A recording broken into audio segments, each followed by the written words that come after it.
estamos entrando.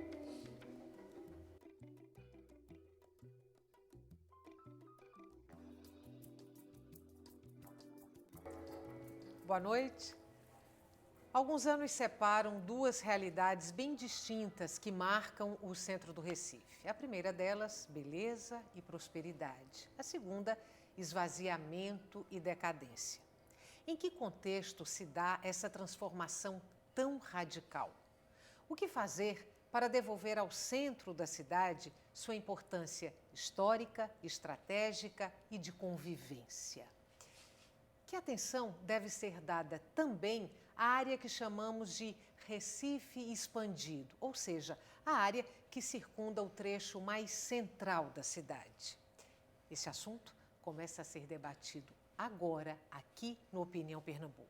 Participam do nosso programa Clarissa Duarte Câmara, arquiteta e urbanista, professora da Unicap, e Rodrigo Rafael, integrante do grupo Direitos Urbanos. Você também, claro, é nosso convidado. Participe do programa pelo Twitter, @OpiniãoPE, ou pelo e-mail opiniãotvu@gmail.com.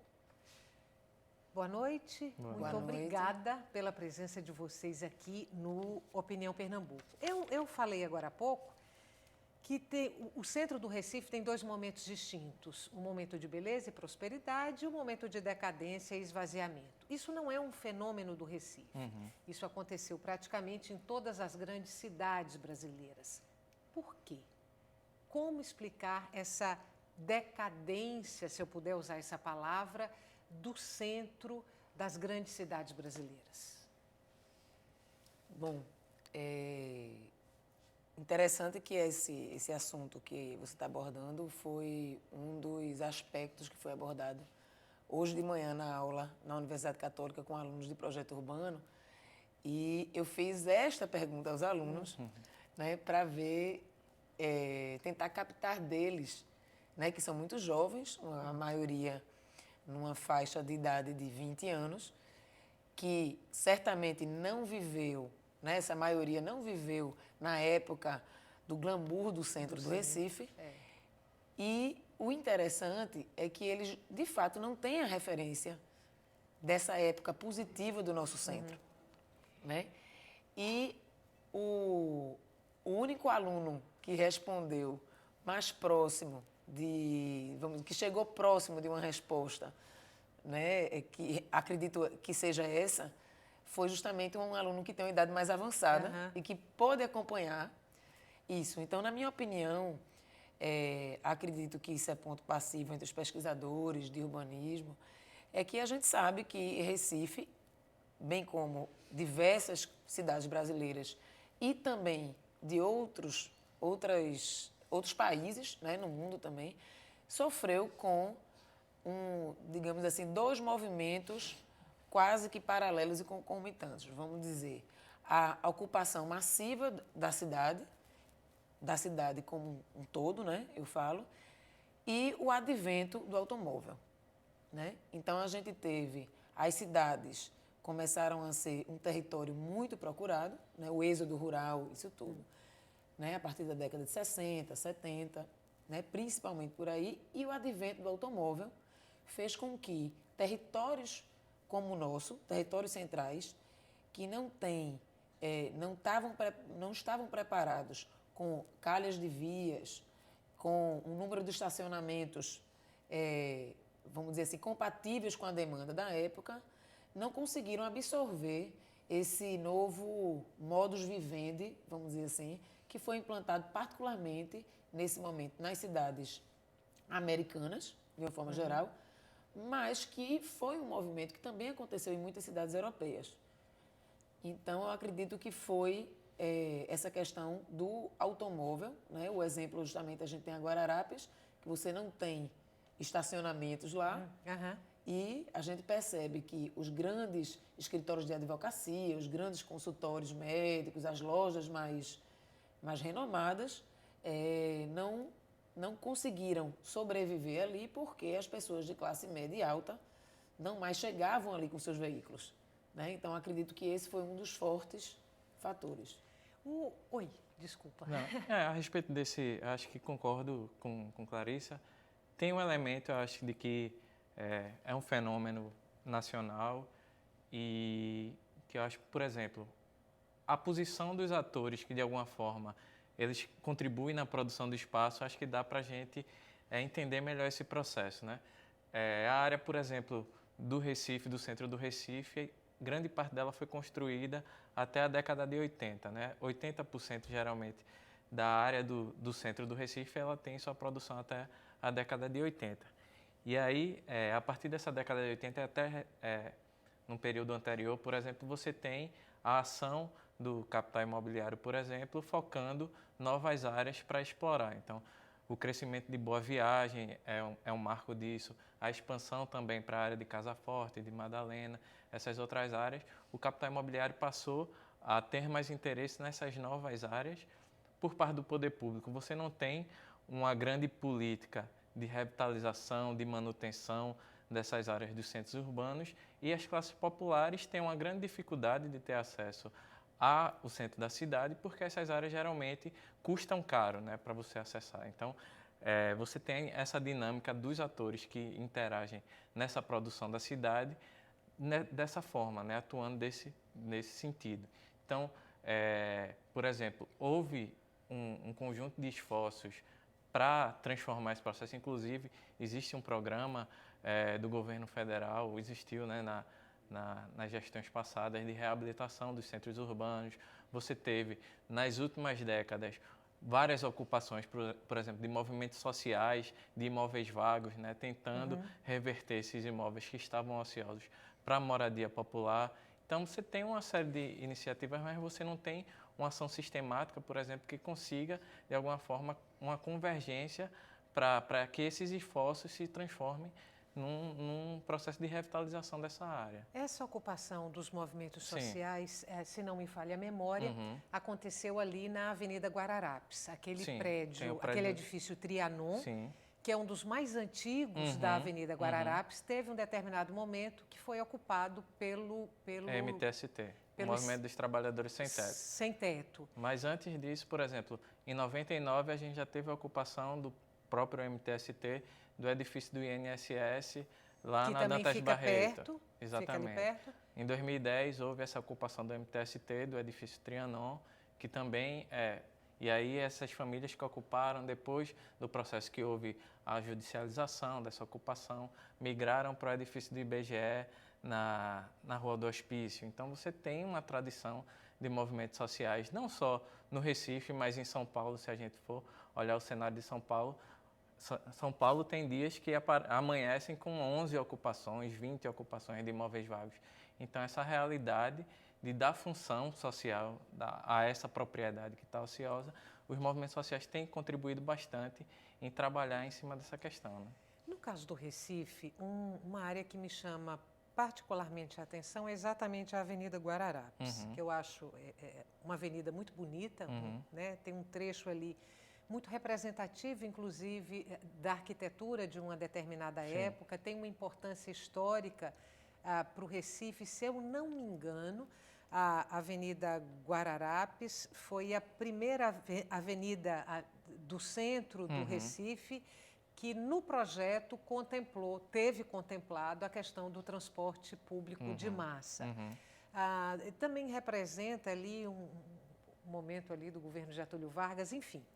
E a Avenida Guararapes chegou um determinado momento que foi abandonada e largada à própria sorte. Isso provocou um esvaziamento muito grande daquele trecho. A gente tem um gráfico aqui que mostra a ocupação da Avenida Guararapes. Não temos? Bom, eu ia mostrar para vocês um gráfico, mas eu tenho os dados aqui do gráfico para mostrar e posso dizer para vocês quais são para a gente comentar. Olha só, 50,41% da Avenida Guararapes são ocupados com serviços, 15,98% pelo comércio, 8,95% por lazer, cultura e igrejas, 2,85% por gastronomia. Agora, o o que mais me chama a atenção é que 19,1% da Avenida Guararapes não tem uso. Me falem sobre esse esvaziamento, por favor. É um aspecto que eu não mencionei na primeira fala, mas que é extremamente importante nesse processo de esvaziamento, é o advento dos grandes centros comerciais, né? Que também se deu muito fortemente, acredito, a partir da década de 70, né? 80, acho que mais fortemente.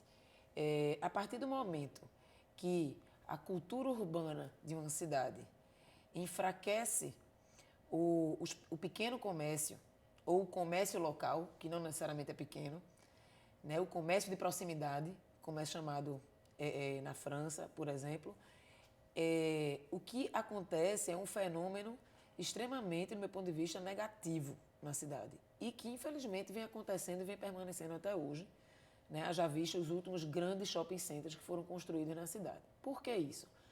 Porque o pequeno comércio ou o comércio de proximidade é aquele que dinamiza os entornos urbanos e, sobretudo, ele estimula a vigilância social natural gerada pelos usuários, pelos pedestres, né, pelos próprios comerciantes dentro das lojas, que dão aquela dinâmica, permitem à cidade ter uma dinâmica extremamente positiva e geram, entre outras qualidades para a cidade.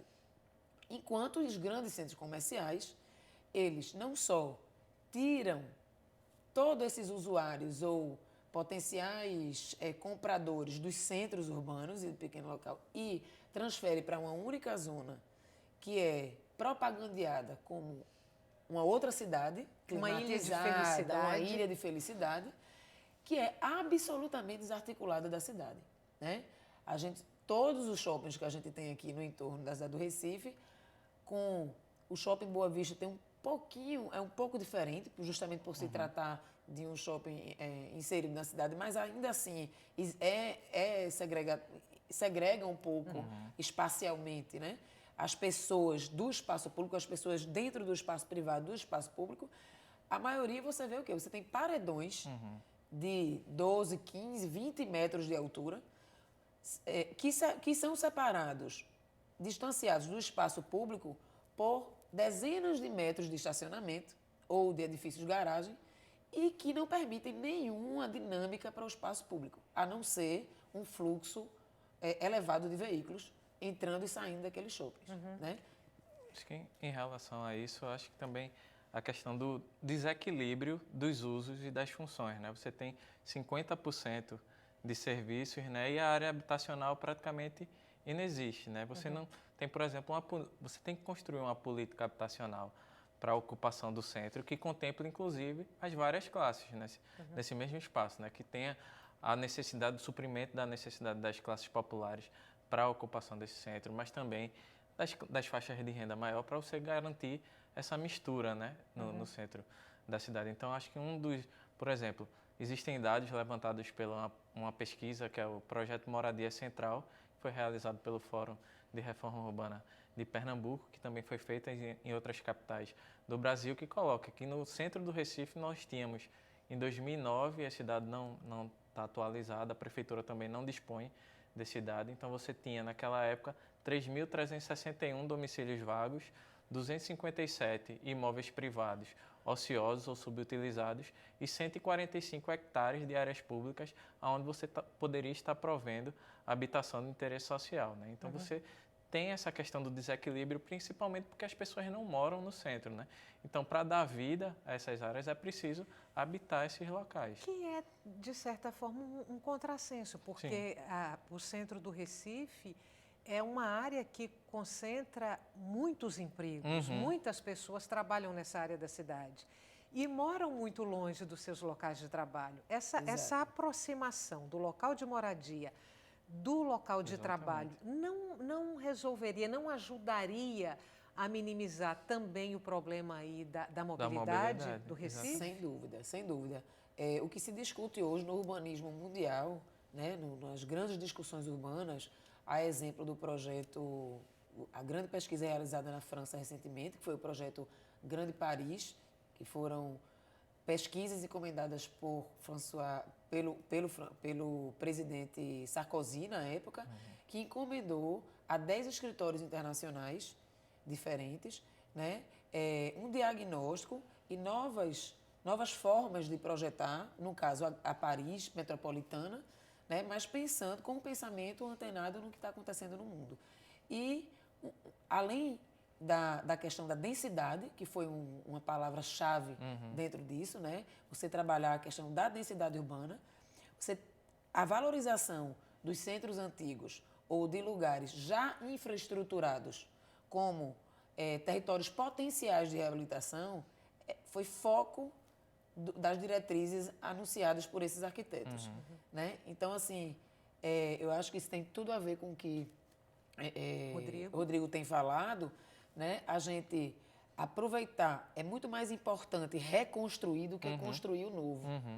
Né? Então, a gente tem, de fato, um território extremamente rico, extremamente obsoleto, né? E, de fato, a residência, a moradia, é um elemento muito, muito importante, catalisador de qualquer renovação em qualquer lugar do mundo. Já que a gente falou na Avenida Guararapes, aquele conjunto arquitetônico ali da Guararapes, que nome dá ao estilo, né? Aquele estilo arquitetônico? Eu acho que eu acho lindo aquelas... Muitos pesquisadores o intitulam de proto-racionalista. Vamos dizer assim, é um conjunto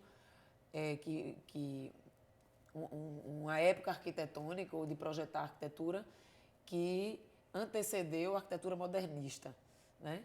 Mas que ainda é muito referenciada um pouco na arquitetura clássica. Ela apresenta o escalonamento do planejamento francês, apresenta as galerias, né, como a gente vê em várias cidades europeias, né, e que para mim é talvez o maior potencial que a gente tem ali, né? A gente é uma cidade, nós somos moradores de uma cidade quente e úmida, onde chove muito e tem muito sol.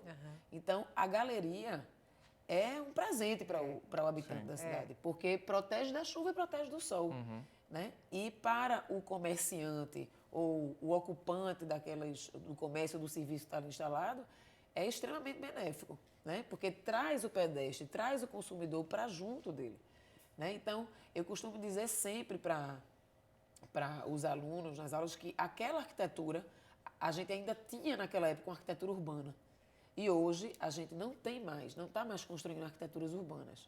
Arquiteturas que se preocupam com o urbano. Então, infelizmente, é o oposto. Vou te interromper, porque a gente vai ter que fazer um intervalo, mas é curtinho e volta daqui a pouco para continuar esse debate. O tema de hoje do Opinião Pernambuco é o centro do Recife, o coração do Recife. A gente volta já.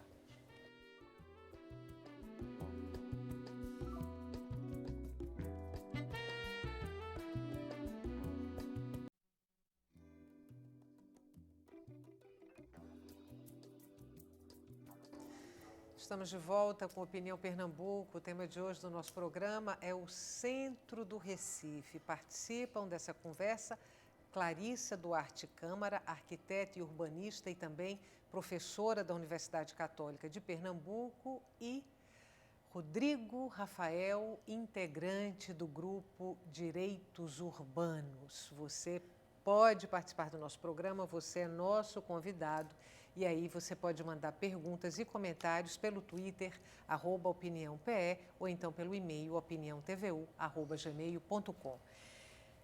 Antes da gente voltar ali a Guararapes, a Rua da Aurora, que são os trechos que eu digo que são o coração do Recife, me fala um pouco do movimento Direitos Urbanos. Sim. Vocês existem desde quando e o movimento tem algum foco especial aí nessa região da cidade? Então, o Direitos Urbanos ele surgiu em 2012, justamente nessa discussão acerca do planejamento urbano, né, dessa crise, de alguma forma, que a gente vivencia na cidade do Recife, que se manifesta de várias formas, desde o valor do metro quadrado, da questão da mobilidade, a questão de como vem sendo tratado o comércio informal, todas essas questões, por exemplo, um projeto de lei que havia naquele ano de que proibia o consumo de bebidas alcoólicas em vias públicas, que era a vereadora Marília Reis tinha elaborado esse projeto de lei. Então foi um dos gatilhos que também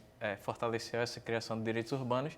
E o maior exemplo, o projeto Novo Recife, né, que a partir da audiência pública que ocorreu no começo de 2012 se formou o grupo que tinha como pauta a questão do projeto Novo Recife, mas pensando uma perspectiva mais ampla de cidade, né, a questão da gestão democrática do espaço urbano. Então, assim, quando Clarissa estava falando da questão da arquitetura, por exemplo, da Avenida Guararapes, é muito interessante que a gente hoje esteja retomando esse exemplo da boa arquitetura para fazer frente a esse modelo de construção, né, do mercado imobiliário que justamente nega essa boa arquitetura, né, que segrega as pessoas. Então, uma das coisas que se coloca muito acerca de direitos urbanos é que nós somos contra a verticalização.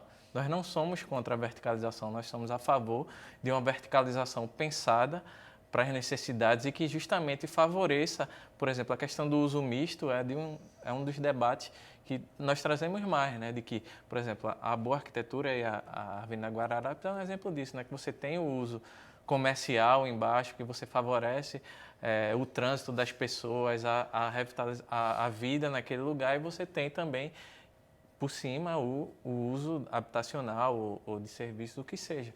Então é essa a ideia de que a gente hoje está no momento em que esse modelo ruim de urbanização, de construção, de verticalização está sendo confrontado com a própria história do Recife, que mostra de que forma a gente pode requalificar o centro da cidade. Outra questão você falou da mobilidade, né? Então foi bem interessante, por exemplo, na conferência da cidade do Recife que ocorreu ano passado, saíram várias propostas que colocavam essa questão da requalificação do centro da cidade para habitação e tudo mais.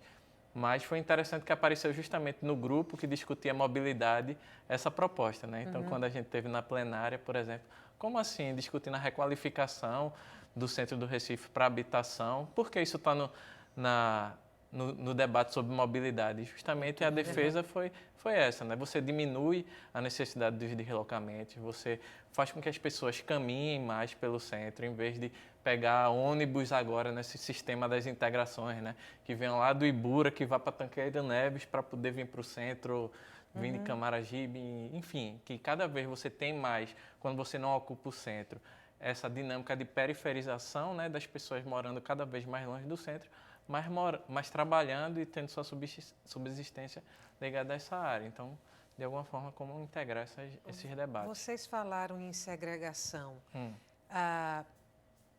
Existem áreas de convivência nesse pedaço do Recife que a gente está falando, ou em se pensando numa reorganização do centro do Recife, essas áreas de convivências teriam que ser pensadas, planejadas e executadas pelo poder público?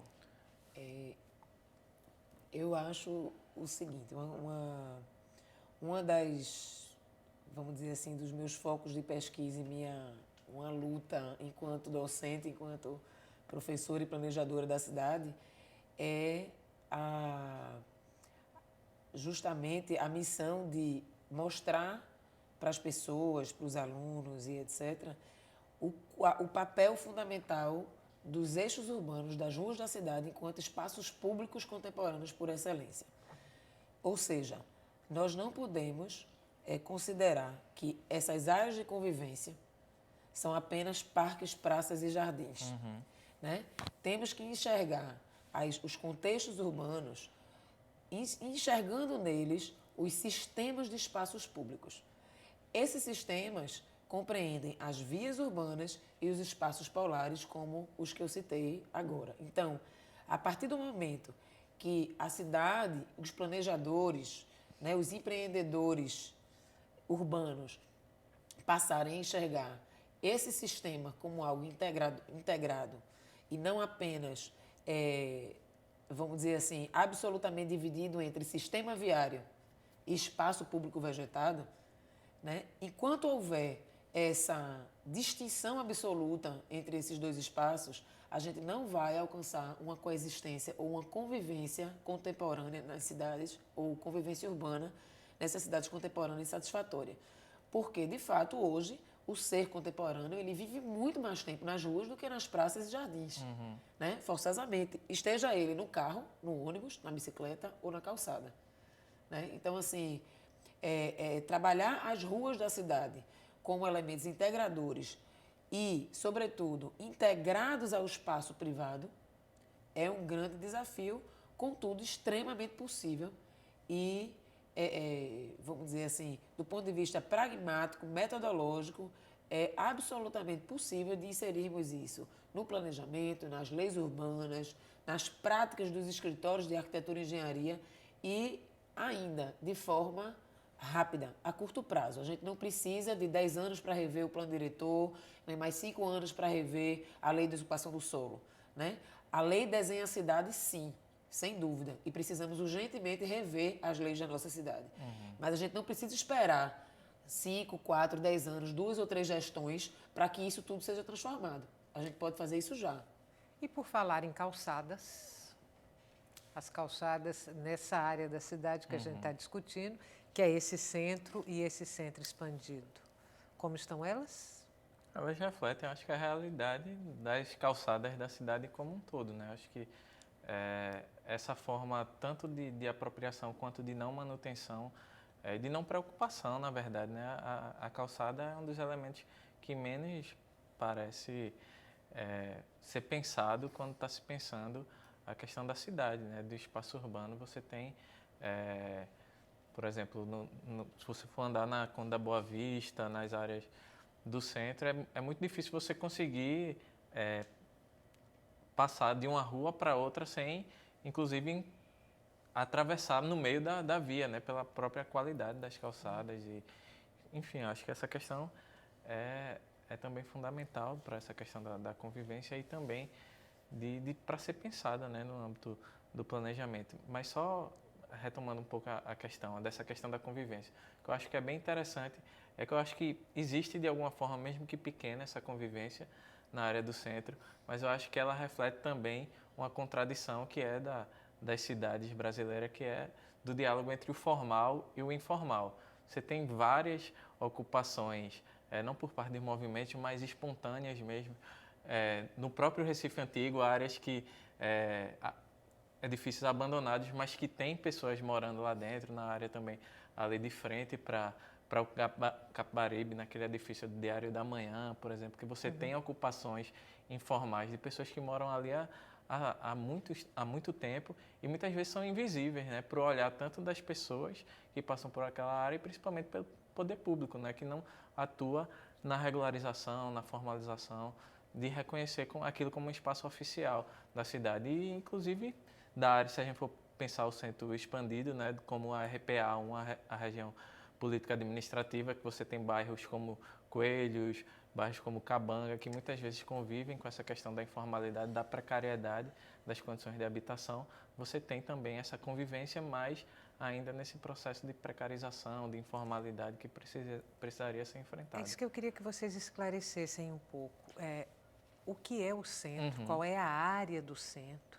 E qual é a área do centro expandido?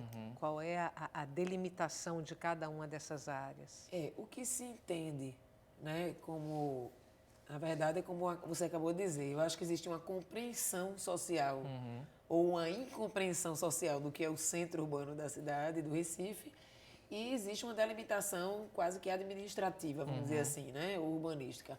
Então, o que, vamos dizer assim, urbanisticamente ou administrativamente se considera centro expandido é a área que vem do bairro do Recife, compreende o bairro do Recife, bairro de Santo Antônio e São José. Você está falando aí do centro expandido. Centro expandido como um todo. Certo. Né? Passando para o continente, onde a gente encontra os bairros da Boa Vista, Santa Amaro, Soledade, Ilha do Leite, né, Coelhos, até, vamos dizer, se tem no H. Menor Magalhães como o limite mais forte, né? Agora, a compreensão de centro, a palavra centro, ela é muito curiosa.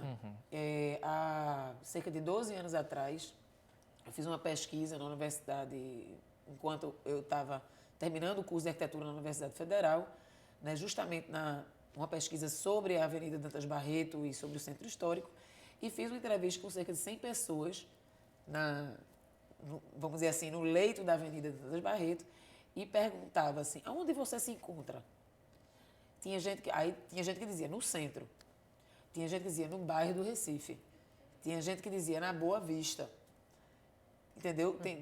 Pouquíssimos disseram no Centro Histórico, pouquíssimas pessoas usaram, né? Então, assim, a pesquisa revelou que, de fato, essa delimitação física do centro é extremamente subjetiva na cabeça do recifense. Você né? tem, inclusive, até o uso de pessoas que moram na periferia, né? Eu vou na cidade, vou lá na cidade. Essa Vou na expressão cidade. é muito comum. Centro é sinônimo de cidade. É É. muito interessante isso, né? E eu acredito que essa incompreensão ou essa subjetividade na cabeça do recifense tem um aspecto positivo e negativo. O positivo é porque, de fato, a gente sabe que você tentar, vamos dizer assim, sistematizar a imagem da cidade de cada um, né? A forma de ver a cidade de cada um no mapa, né? E obrigar, olha, não, isso é centro, isso não é centro, isso, na verdade, na prática, isso não existe, né? O centro de uma pessoa pode ser o lugar onde ela ia na infância com o pai, né? A outra é onde ela trabalha, outra, então, existe toda uma questão subjetiva aí. Mas, sem dúvida, o fato da cidade do Recife, vamos dizer assim, nunca ou quase nunca ter priorizado uma questão de sinalização urbana, informação urbana de qualidade, mapas urbanos de qualidade, sobretudo do transporte urbano, né? Mapas nas estações de ônibus. A gente não vê isso, como na maioria das cidades, das grandes cidades do mundo, e no próprio Brasil, São Paulo, Rio de Janeiro, em determinados trechos, né? Você vê, você está aqui, né? Você está aqui, a setinha. Pelo menos nos eixos principais da cidade, nos eixos mais movimentados. Você está falando aí de uma coisa que, no seu entendimento, deveria haver, Sem né? dúvida. Nessa área da cidade. Quais são os pontos, na opinião de vocês dois, e conhecendo a cidade e essa área que a gente está discutindo, como vocês conhecem, quais são os pontos que precisam ser cuidados, ou com mais urgência, ou mais estrategicamente? O que é que o Recife está demandando da sociedade, a sociedade civil organizada e do poder público?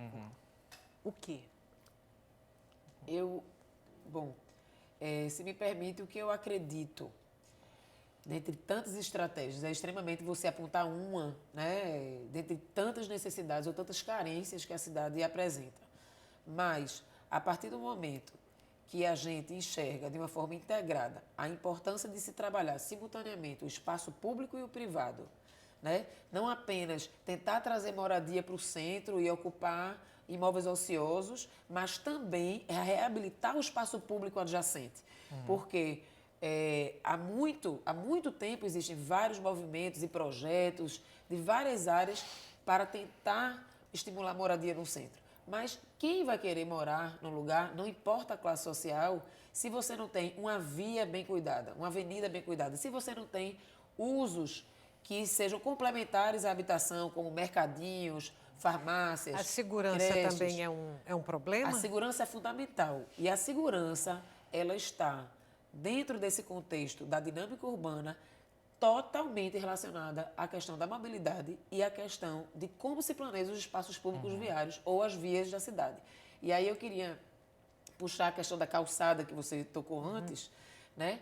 É muito importante, quando a gente fala de mobilidade, a gente pensa em duas coisas, engarrafamento e calçada, né? Então, assim, mobilidade é muito mais do que isso, muito mais. Envolve também o espaço privado, não só a sua densidade, o que ele ocupa, a quantidade de estacionamentos que está ali dentro, né, daquelas edificações, mas, sobretudo, os usos do pavimento térreo ou dos pavimentos mais próximos que dialogam ou não diretamente com aquele espaço urbano, porque, uma vez essas atividades do pavimento térreo, seja elas quais forem, se elas tiverem características ou propriedades que estimulem uma maior vigilância social, né? Como acontece com o comércio aberto para a rua, né? Com, seja restaurantes, farmácias, a própria habitação, determinados edifícios residenciais que têm grades ou jardins na frente e não muros, que dialogam mais com o espaço urbano, essa arquitetura ou esse espaço privado, ele vai ser extremamente benéfico para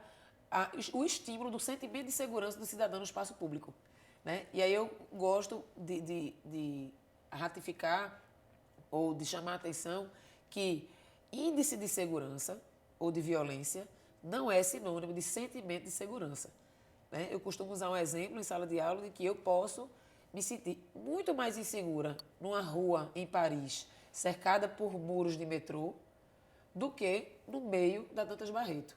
Enquanto as pesquisas podem mostrar que aquela avenida, Dantas Barreto, tem tantos homicídios por ano, ou tantos furtos por semana, enquanto aquela via na França, nunca houve nenhum caso de assalto ou furto. Então, essa coisa de estimular o sentimento de segurança pelo cidadão faz com que você também estimule o uso do espaço público, né? E aí gera, vamos dizer assim, um ciclo positivo, né? De dinâmica urbana, vigilância social, de atração de moradores para um determinado lugar, né? E esse sentimento ou melhor, essa propriedade de coexistência urbana. Vou interromper de novo um pouquinho para fazer outro intervalo. A gente não demora, volta daqui a pouco para continuar essa conversa sobre o centro do Recife. Você pode participar do nosso programa por e-mail e também pelo Twitter. A gente volta já. Eu ia falar uma...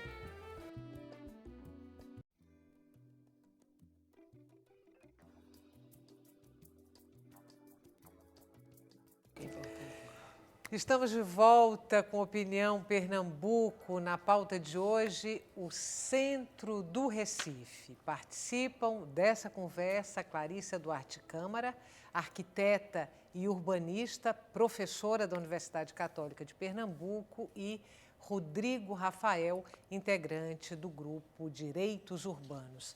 Falamos do centro expandido. O Estelita... aquela área ali é considerada centro expandido do Recife? Ela está dentro da região política administrativa 1, que é considerada centro, e por ser bairro de São José. Faz parte do centro expandido. Eu acho que também é uma grande lição essa questão da revitalização, a relação do Ocupa Estelita com esse processo de revitalização, né? A gente teve, por exemplo, grande guardião, vamos dizer hoje, desse discurso da requalificação desses espaços, que se vale muitas vezes dele, é o mercado imobiliário e as grandes empreiteiras, né? Eu acho que o Rio de Janeiro tem sido, o Porto Maravilha tem sido um exemplo disso, mas o Recife, com o projeto Novo Recife, já com as Torres Gêmeas, né, que surgiam com essa proposta de justamente revitalizar aquela área e mesmo construídas não garantiram nada no quesito revitalização. E a gente tem, por exemplo, um movimento como o Ocupa Estelita, que não precisou de nenhuma grande construção para ser realizado, mas sim a ocupação das pessoas daquela área para revitalizar, para dar vida, para gerar atividade diária, para gerar conhecimento, pertencimento àquela área. Era impressionante como as pessoas que entravam, até a gente mesmo, quando entrava na área do cais, assim, as pessoas não tinham dimensão da grandiosidade que era aquela área e que, na verdade, de como ela poderia estar sendo proposta para diversos usos, para diversas classes, para outras formas de ocupação que não a por 12 torres. E aí, quando você coloca quais pontos, por exemplo, direitos urbanos, coloca nesse debate sobre o centro, é justamente esse, que haja justamente essa questão do apego ao planejamento urbano, acima de tudo, e que todos os agentes tanto participem desse planejamento como estejam submetidos a ele, né? Que as forças do mercado estejam também submetidas ao que coloca o bom planejamento urbano, como as classes populares também estejam tanto contribuindo para pensar esse planejamento, quanto estejam também, de alguma forma, inseridas na cidade a partir dele. Então, seja a comunidade do Coque, dos Coelhos, do Cabanga, todas elas tenham voz nesse processo, né? Eu acho que a audiência pública o processo de audiências públicas, por exemplo, tanto do Novo Recife, a gente teve audiência pública para discutir a questão da mobilidade no centro, seja também um instrumento que possa ser utilizado nesse processo de discussão. Acho que a gente precisa de um diagnóstico atualizado sobre a cidade do Recife que possa visualizar e fazer com que esse discurso técnico seja também amparado pelas necessidades da população, que a gente possa decidir os rumos da cidade de forma qualificada, né? Então eu falava, por exemplo, fiz um pedido de informação para a prefeitura para saber o número de imóveis vagos na área central do Recife e eles disseram que não tinha nem a URB, nem o Instituto da Cidade e me sugeriram que eu procurasse na página de classificados dos jornais. Então, assim, é um absurdo que o poder público dê oficialmente uma resposta como essa numa questão que é fundamental para o planejamento da cidade, né? A gente tem que fortalecer os institutos, as autarquias, os órgãos do poder público que trabalham com essa questão do planejamento e também fortalecer os espaços como o Conselho da Cidade, que é um espaço de gestão democrática de planejamento urbano da cidade que não vem sendo historicamente integrado a essa dinâmica de discussão. A gente tem a questão agora, a reivindicação de que o Conselho da Cidade participe dessa discussão da revisão do projeto Novo Recife, né? A prefeitura é extremamente resistente a levar a discussão do projeto para dentro do Conselho, que é o espaço instituído por lei, pelo próprio prefeito. Nós tentamos, inclusive, trazer para o debate de hoje um representante da Prefeitura, porque a gente está tocando em questões que dizem respeito à Prefeitura, mas, infelizmente, para o programa de hoje, a gente não conseguiu.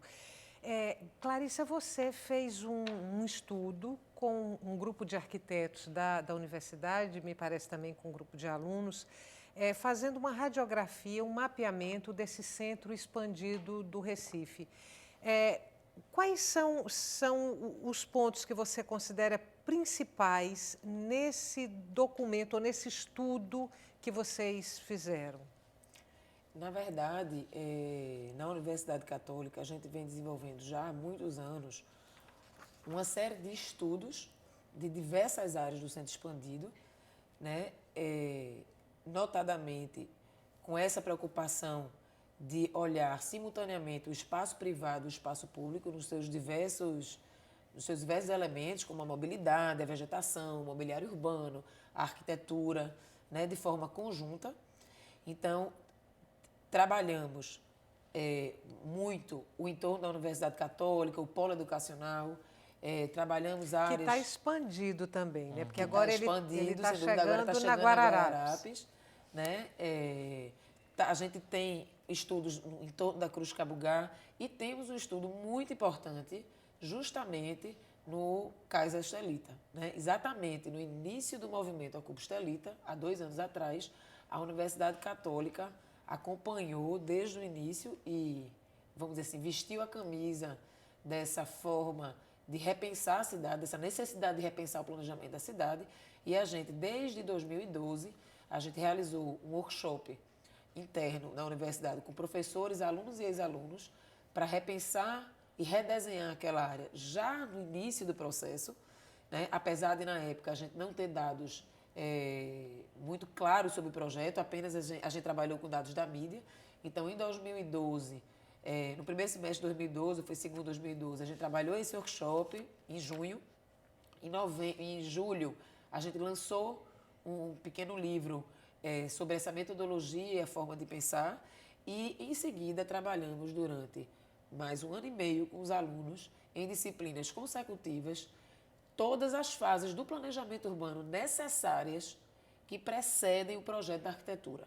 Ou seja, o diagnóstico do lugar, numa das disciplinas, as diretrizes que precisamos para aquele lugar, a partir de um diagnóstico extremamente bem estudado.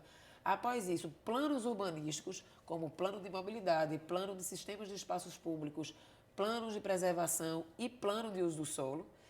A partir daí, propusemos, numa outra disciplina, planos de quadra, para, enfim, trabalhar o espaço da arquitetura, ou seja, o edifício arquitetônico. E o que aconteceu no processo, ou seja, no que foi proposto pelo consórcio, foi justamente o que não deve ser feito do ponto de vista do O planejamento. consórcio Novo Recife. O consórcio Novo Recife, obrigado pela complementação, ele foi exatamente o quê? Uma proposta arquitetônica, que eu costumo dizer caiu de paraquedas, né, num terreno, sem ter havido anteriormente um processo contínuo de análise, diagnóstico, planejamento conduzido pelo poder público. Porque é de obrigação do poder público essa condução, né? Então, a Universidade Católica tem hoje resultados físicos, pragmáticos, né? A gente, inclusive, disponibilizou na internet um documento de metodologias e conceitos para o caso Estelita, disponibilizou para o Instituto Pelópio de Silveira alguns dados de pesquisa, e estamos agora terminando de sistematizar alguns dados do diagnóstico para justamente disponibilizar para a Prefeitura.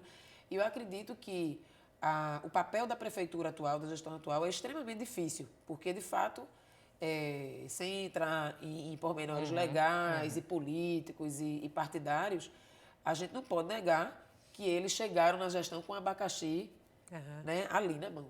Então, a tarefa de negociar isso é extremamente dolorosa, né? E eu acho que um dos grandes, vamos dizer assim, desafios da atualidade é o poder de mediação democrático que qualquer poder público deve exercer, né? E esse, eu acho que é um grande teste dessa gestão, que, como eu sou muito otimista, eu acredito que a gente vai colher bons frutos dessa negociação, apesar de ser difícil por diversos motivos, né? Mas o que eu queria focar no caso do Estelita é que o que nós trabalhamos na Universidade Católica e o que nós defendemos em todas as mesas que fomos chamados como entidade para participar do redesenho do Estelita é o quanto é possível permitirmos viabilidade econômica para o mercado imobiliário e qualidade urbana para as cidades e seus cidadãos. Então, é absolutamente possível. E, para isso, repito, não precisamos de milhões de anos de planejamento. A Prefeitura do Recife está para apresentar aí novas diretrizes urbanísticas para o consórcio Novo Recife, não está? Exato. O que é que vocês esperam ou o que é que vocês desejam que venha nessa proposta, nessas novas diretrizes urbanísticas que a Prefeitura vai apresentar? O que é necessário para aquilo ali? Primeiramente, eu acho que a preservação do patrimônio, a diversidade de usos e funções, a redução do gabarito, né, das construções, acho que são os elementos fundamentais e acho que para além do que esperar dessas diretrizes é o que a gente pode pensar acerca de aprendizagem, como Clarissa está falando, de todo esse processo, né? Do que a gente pode fazer de acúmulo, colocar de acúmulo para o planejamento urbano de todo esse processo. E uma das coisas que a gente debateu era justamente isso. Assim, parece hoje que o empreendedor ele faz questão de fazer tudo errado, né? Sem estudo de impacto de vizinhança, sem estudo de impacto ambiental, faz tudo errado. Se a sociedade reclamar, a gente vê o que a gente muda. E isso precisa ser alterado, né? O Estado, o poder público, ele tem que assumir o seu papel de planejador urbano e não repassar esse papel para a iniciativa privada e fazer com que cumprir o seu papel de regulação, principalmente do solo, né? Por exemplo, a gente tem a questão do leilão, que é uma questão pontual, mas que é a inicial ao mesmo tempo.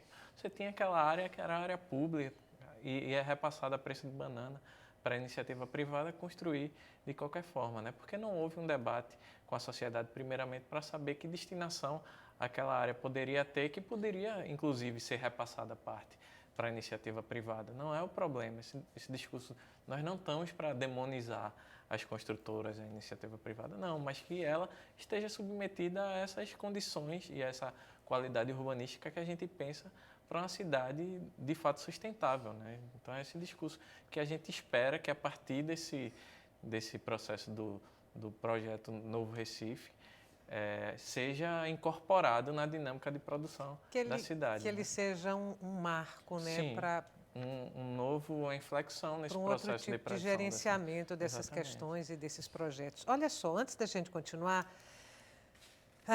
Eu vou ler aqui, trazer para vocês 2 comentários dos telespectadores. Suma Uma mandou pelo Twitter o seguinte comentário: a camisa do Rodrigo descreve uma solução para a qualidade de vida na comunidade. Aí eu estou vendo aqui a sua camisa, ocupe seu bairro. E Eduardo Albuquerque mandou o seguinte comentário por e-mail: o centro do Recife merece ser não somente ambiente underground para as tribos diversas, mas também ambiente familiar, que englobará lucidez e bons costumes. A gente tocou nesse ponto do centro do Recife voltar a ser uma área residencial, né? Falamos disso. E você queria falar alguma coisa sobre a ocupação das avenidas, da utilização das avenidas. Exato, eu acho que tem a ver com o segundo comentário também.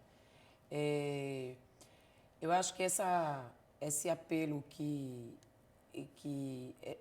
foi colocado aí na internet, né, de atender aos diversos tipos de cidadãos e usuários, né, não só determinadas tribos, mas ao ambiente familiar.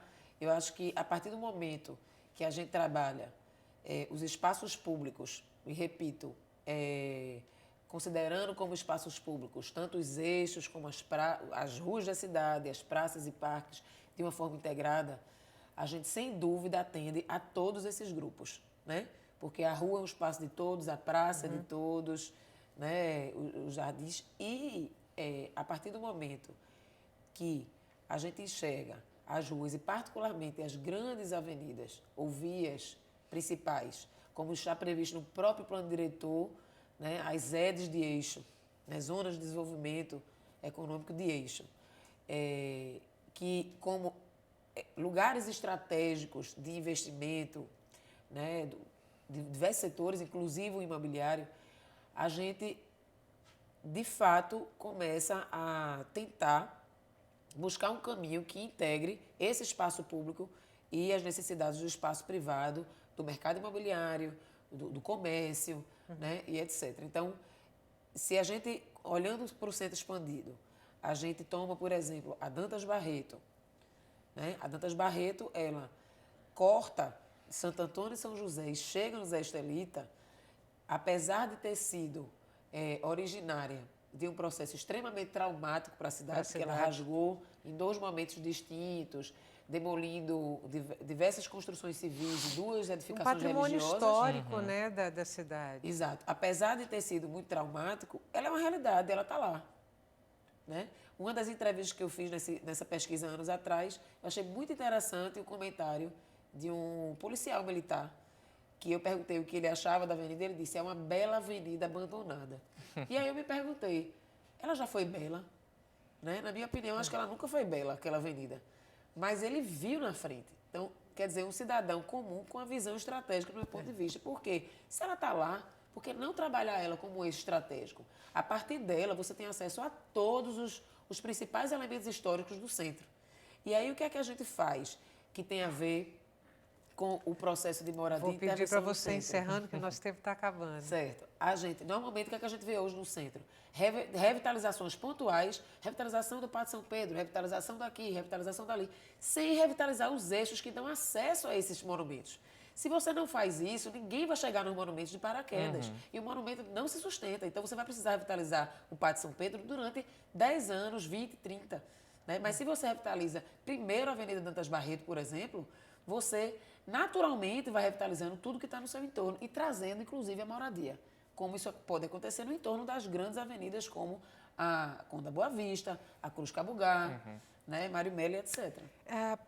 Para a gente terminar, e são 30 segundos, a Prefeitura andou anunciando parcerias com a iniciativa privada para alguns trechos de revitalização do Recife, Avenida Guararapes e Rua da Aurora. Se vocês tiverem acompanhado esses projetos pela imprensa, satisfazem, ajudam, resolvem, maquiam? Não resolvem, ela reproduz esse modelo de partilhar, de esquartejar o planejamento da cidade e justamente isso, assim, colocando no lugar privilegiado de explorar aquela área a iniciativa privada, que é esse modelo que a gente tem contestado, né? Por que não trabalhar a perspectiva de um plano urbanístico popular. A gente teve o exemplo da Vila Autódromo, que foi um plano urbanístico no Rio de Janeiro que ganhou um prêmio mundial de planejamento urbano. Acho que é essa. Você tem os espaços, você tem o Conselho da Cidade para debater essas questões, você tem a universidade, ONGs, movimentos, não só as construtoras produzem a cidade, né? Assim, as classes populares no Recife foram quem mais produziram, inclusive, o chão, né? De uma cidade que extremamente que era alagada, e as pessoas produziram o chão, produziram a cidade. Então a gente tem que ter esse olhar técnico sobre a cidade, mas também fazer com que ele dialogue com as necessidades de grande parte da população. Muito obrigada, mais uma vez, Obrigado pela também. participação de vocês hoje aqui no Opinião Pernambuco. Para você que está em casa, muito obrigada até agora pela companhia, muito obrigada pelos comentários, e o Opinião Pernambuco volta amanhã.